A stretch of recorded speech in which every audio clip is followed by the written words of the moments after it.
Imaginez vous réveiller dans une forêt privée, prendre un vol pour Paris afin d'assister à un gala, puis terminer la semaine dans votre propre éco-village au Cameroun, avec un bus karaoké et des bains thermaux. C'est la vie réelle de Yannick Noah en 2025. De légende du tennis à icône mondiale, il s'est construit un mode de vie fait de demeures de rêve, de voitures rares et de nouveaux départs surprenants, y compris devenir père à 65 ans. Comment en est-il arrivé là? Regardons de plus près la fortune, les maisons et les choix qui façonnent l'existence extraordinaire de Yannick Noah.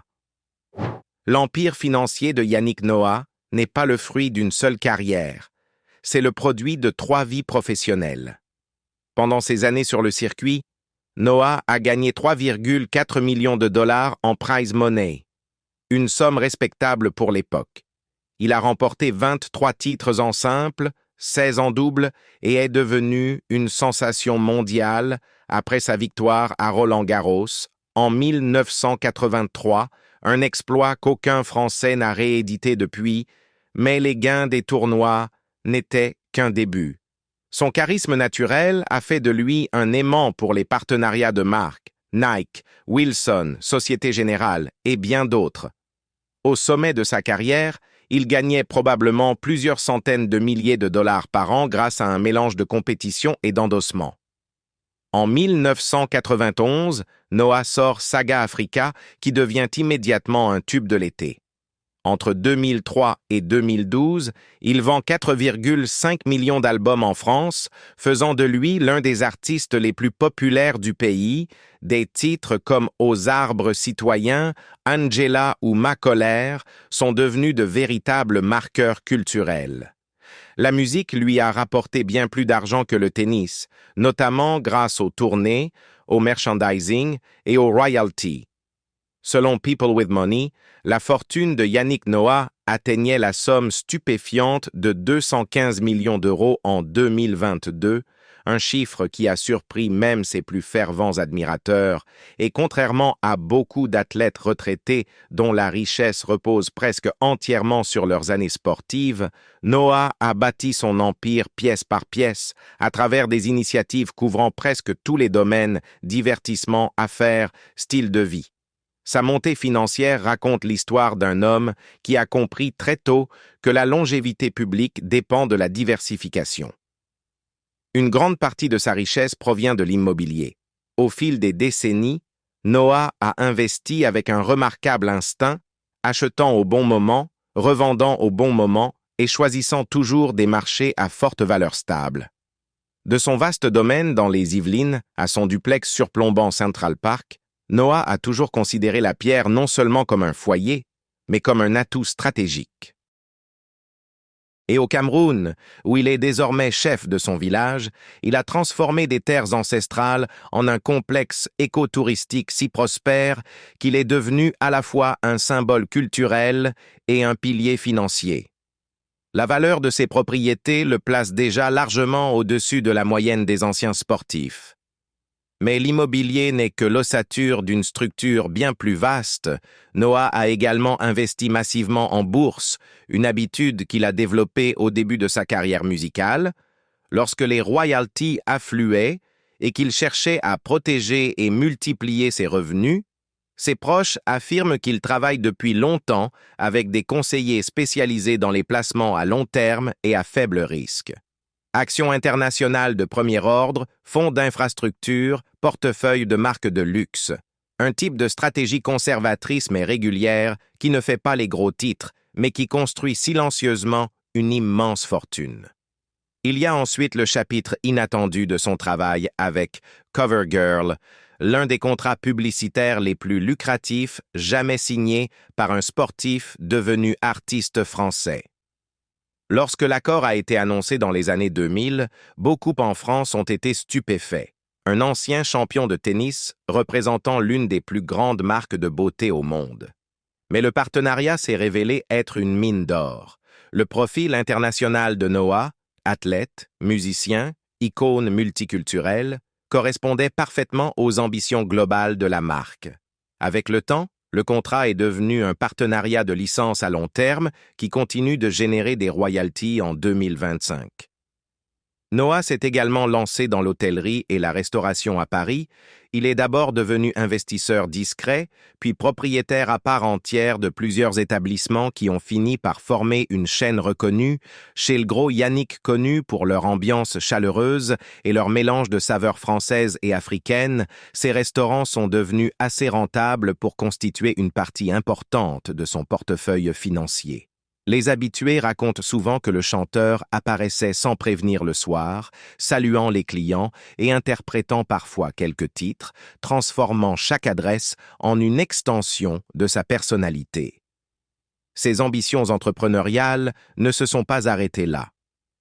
Noah s'est intéressé à la gestion sportive et a acheté le club de football de Sedan, une entreprise risquée compte tenu des finances instables des divisions inférieures du football français. Pourtant, le projet devint rapidement une preuve supplémentaire de sa capacité à mêler passion et sens des affaires. Le centre de formation du club, créé sous son influence, devint un succès régional et fit augmenter la valeur du club au fil des années. Même lorsque l'équipe traversait des saisons difficiles, son infrastructure, son image et son influence locale permirent à l'investissement de Noah de continuer à croître. Il s'est également lancé dans l'univers de la mode avec une ligne de vêtements pour adolescents baptisée Noah Séduction, destinée aux jeunes fans qui l'avaient suivi depuis ses débuts musicaux. Bien que modeste comparée aux marques internationales, la ligne trouva un public fidèle en France et en Afrique francophone. Son succès, combiné à un projet de parfum intitulé L'eau de Yannick, ajouta une nouvelle source de revenus à son empire déjà tentaculaire. La fragrance connut une popularité inattendue après son lancement, particulièrement auprès des fans plus âgés, nostalgiques de son apogée musical dans les années 2000. Les ventes dans les boutiques duty-free et sur les plateformes en ligne assurèrent un flux continu de royalties. En 2025, il n'était plus seulement un athlète ou un chanteur, il était devenu une franchise, une marque de style de vie, une figure culturelle dont le nom seul possédait une valeur financière. C'est ainsi que People with Money l'a placé en tête de sa liste des joueurs de tennis les mieux payés du monde, annonçant qu'entre octobre 2024 et octobre 2025, il avait gagné 75 millions d'euros. Le titre fit naître la confusion. Comment un homme retiré du circuit depuis près de 30 ans pouvait-il surpasser les champions en activité? Mais la réponse était simple. La richesse de Noah ne vient plus du tennis. Elle vient du fait d'être Yannick Noah, une marque qui se vend, se produit, inspire et génère des revenus de multiples manières. Tout le monde n'adhère pas à ces chiffres impressionnants.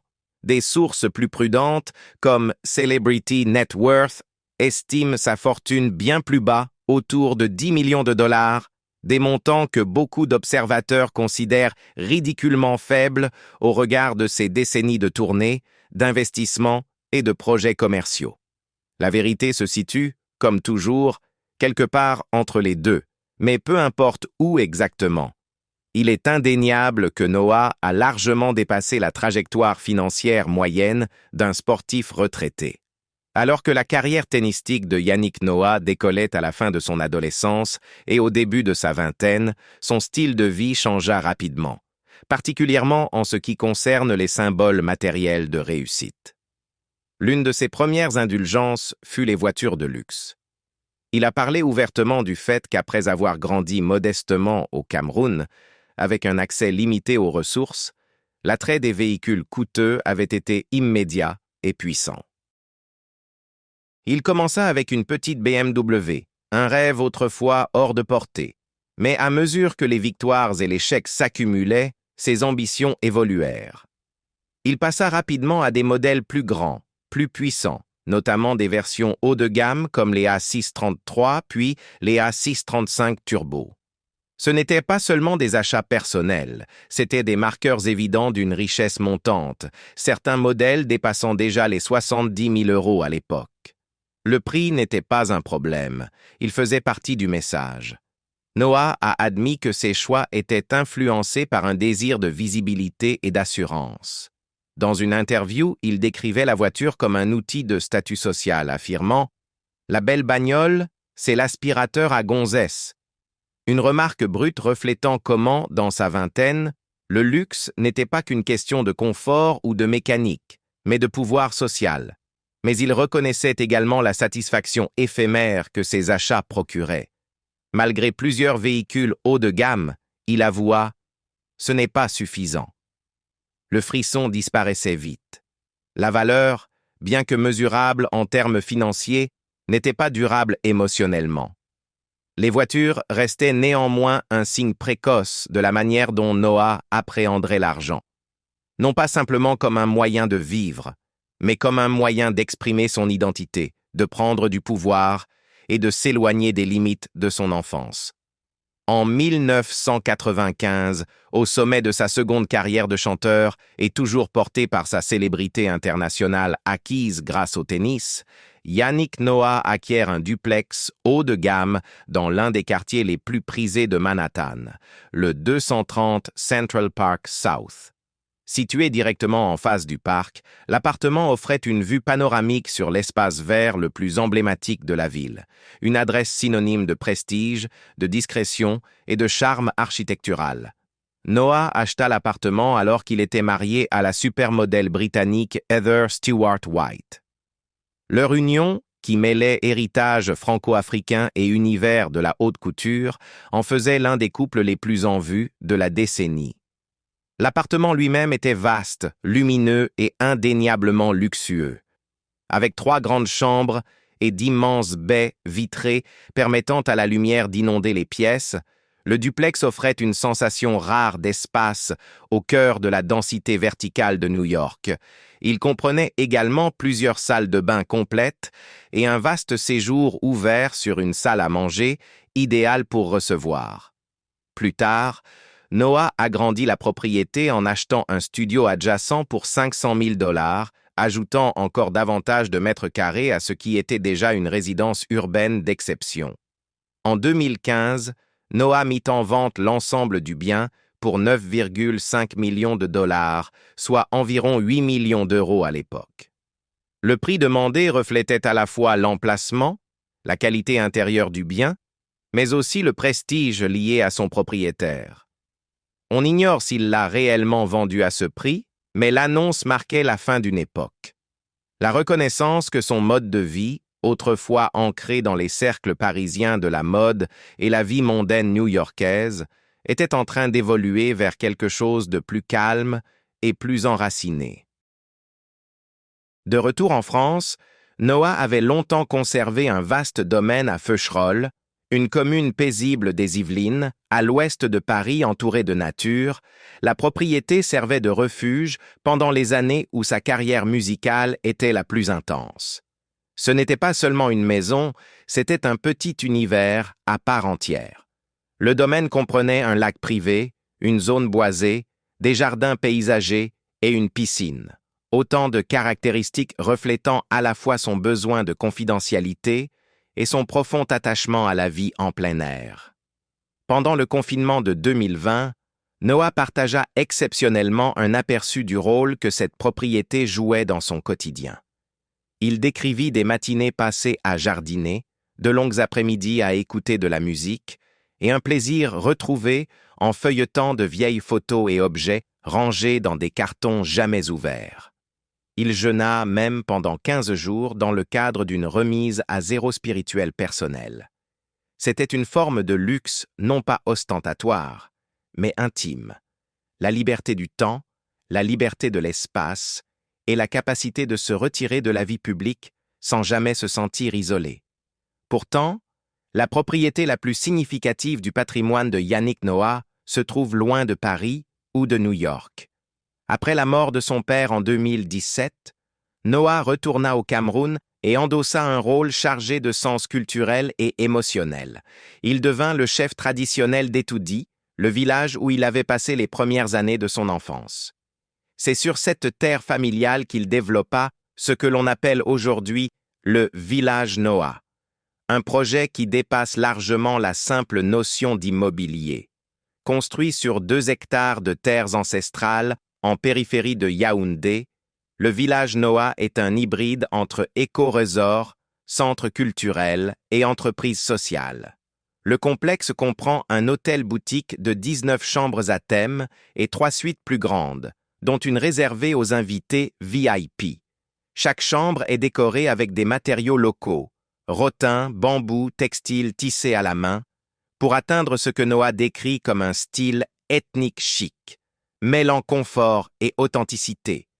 Les tarifs varient de 114 à 274 € la nuit, positionnant l'établissement dans le segment du luxe intermédiaire en Afrique centrale, mais il ne s'agit pas seulement d'un projet hôtelier.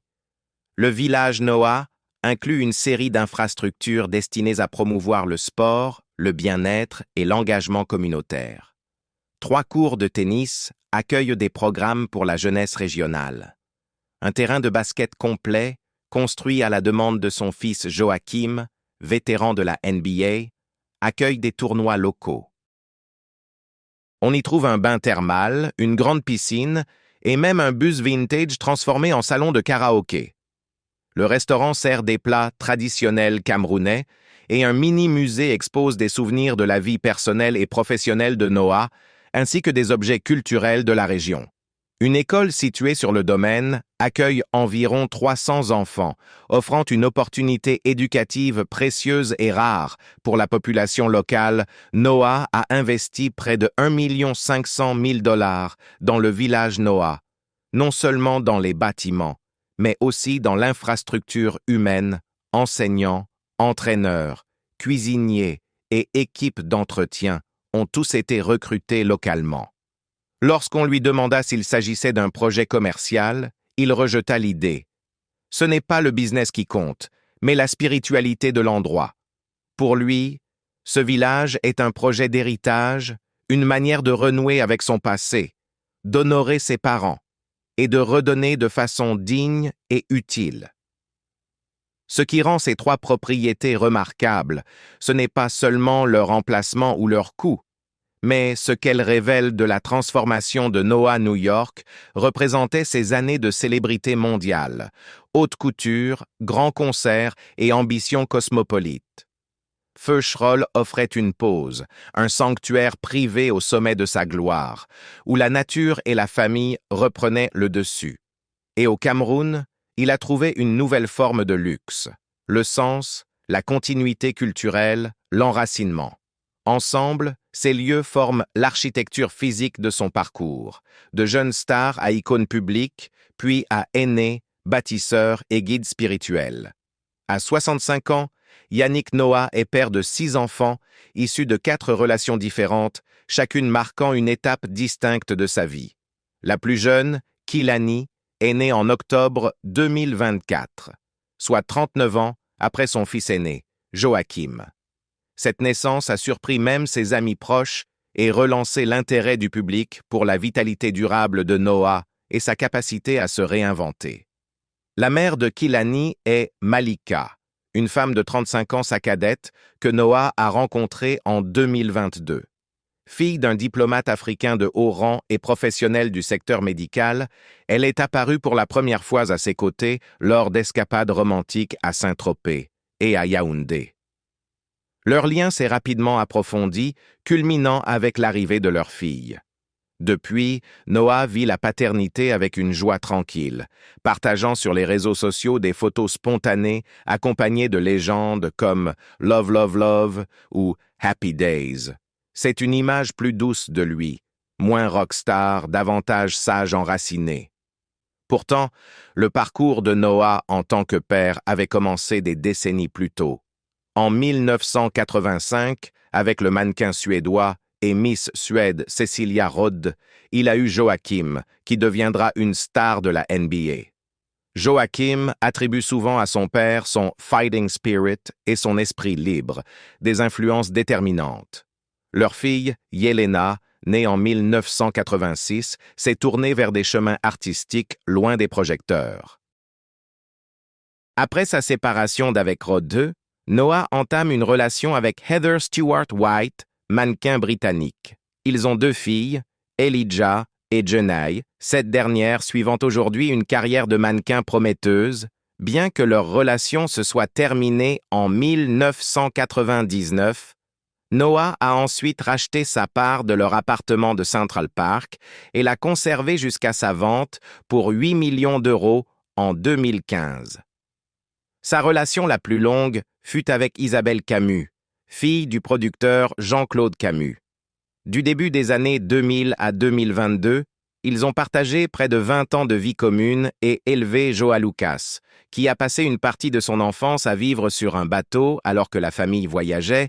Isabelle accompagna Noah durant des moments clés de sa vie, musique, tennis et son retour au Cameroun.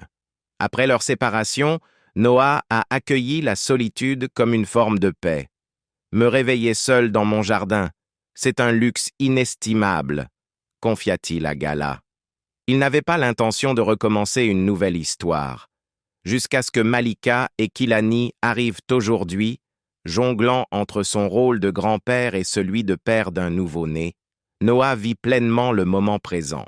Pour lui, la paternité n'est plus une histoire d'héritage, c'est une histoire d'amour, de paix et de présence.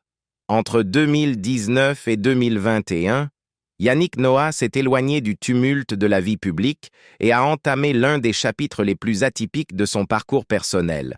Il a choisi de vivre à plein temps sur un bateau, avec son épouse de l'époque, la productrice de télévision Isabelle Camus et leur jeune fils Joa Lucas. Il a traversé l'Atlantique à bord d'un voilier, naviguant non seulement sur les vagues, mais aussi sur un profond désir de liberté et de reconnexion.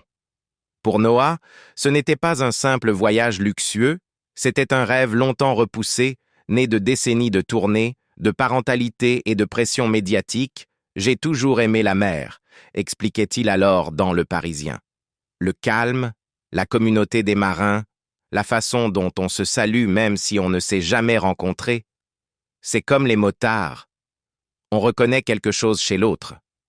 Décrivant cette vie comme un luxe incroyable, Noah précisait que ce luxe n'avait rien de matériel.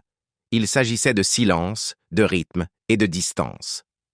En mer, il trouvait une forme rare d'anonymat. Pas de flash, pas de loge, pas d'horaire. Les journées se déroulaient auprès de son fils, qui suivait ses cours par correspondance à bord, et les nuits s'étiraient sous les étoiles, quelque part entre les Caraïbes et l'Afrique de l'Ouest. Un voyage particulièrement émouvant mena la famille à passer un mois entier en Jamaïque, sur les traces de Bob Marley. Ce fut un pèlerinage spirituel pour Noah, profondément marqué depuis longtemps par la philosophie de paix et de résistance du chanteur. Il parla ouvertement de la façon dont ce voyage lui avait permis de se sentir à nouveau proche de ses racines africaines, qu'il cherchait à retrouver depuis des années. Pour lui, la vie en mer n'était pas une fuite, mais un choix délibéré d'introspection et de présence. Mais même dans ce retrait profond, Noah ne s'est jamais complètement déconnecté du monde public. En 2025, il effectua un retour très médiatisé sur la scène du tennis en devenant capitaine de l'équipe d'Europe à la Laver Cup, reprenant le rôle autrefois tenu par le stoïque Björn Borg. À 65 ans, Noah arriva avec une énergie radicalement différente.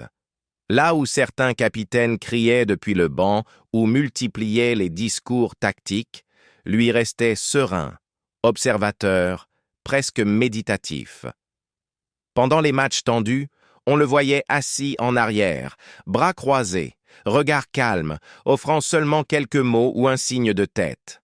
Sa présence devint une force stabilisatrice, discrète mais indéniable.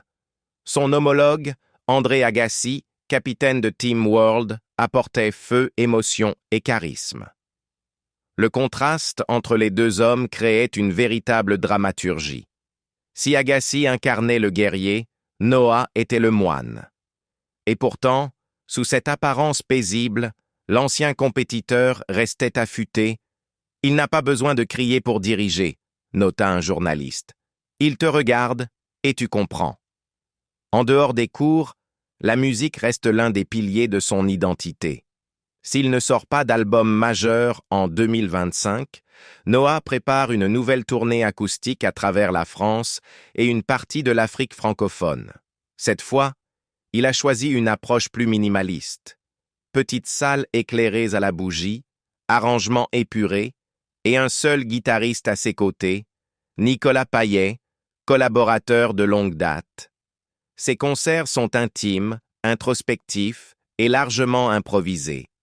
Noah affirme vouloir revenir à l'essence des chansons, chanter non seulement pour les fans, mais avec eux. Je n'ai plus besoin des grandes scènes, confiait-il récemment. Je veux juste ressentir quelque chose de vrai. Cette même philosophie guide désormais sa vie à Etoudi, le village du Cameroun où il passe aujourd'hui la majorité de son temps. Après avoir hérité du titre de chef traditionnel à la mort de son père en 2017, Noah a progressivement assumé ce rôle avec sérieux et avec cœur. Ses journées sont remplies de responsabilités que peu associeraient à une ancienne star du sport et de la musique. Il aide à régler des litiges fonciers, il accompagne les habitants dans les démarches administratives pour les visas ou les documents civils. Il écoute les plaintes, rend visite aux anciens, conseille les adolescents. À Etoudi, une blague circule. Yannick est le chef et l'agent des visas. Il en rit, mais ne dément pas. Les gens pensent que je peux tout résoudre, dit-il, et j'essaie. C'est mon rôle maintenant. Il est clair sur le type de leader qu'il refuse d'être. Je ne suis pas le vieux sage assis sous un arbre avec une canne, a-t-il un jour affirmé. Je suis là pour travailler, pour aider, pour être utile. Pour Noah, cette étape de sa vie n'est pas une retraite, c'est un retour. La boucle qui se referme. Une continuité de l'histoire, cette fois fondée sur l'héritage, plutôt que sur la célébrité, et qu'il chante devant 50 personnes dans une petite salle, qu'il encadre de jeunes athlètes, ou qu'il organise une canalisation d'eau pour l'école du village. L'objectif reste le même, présence, générosité et sens. Le monde de Yannick Noah en 2025 est riche, non seulement en fortune, mais en histoire, en risque et en renaissance. Qu'il mène une existence paisible à Etoudi ou qu'il vive dans un gratte-ciel à Manhattan, chaque lieu qu'il touche reflète ce qu'il est devenu. Un homme de passion, de mouvement et de sens. Mais derrière tous ses succès, son plus grand luxe est peut-être simplement de vivre selon ses propres règles. Et vous, échangeriez-vous une vie calme contre une vie comme la sienne? Quelle facette choisiriez-vous? Chef de village ou icône urbaine? Dites-le nous, et n'oubliez pas de liker, partager et vous abonner pour découvrir d'autres histoires inattendues.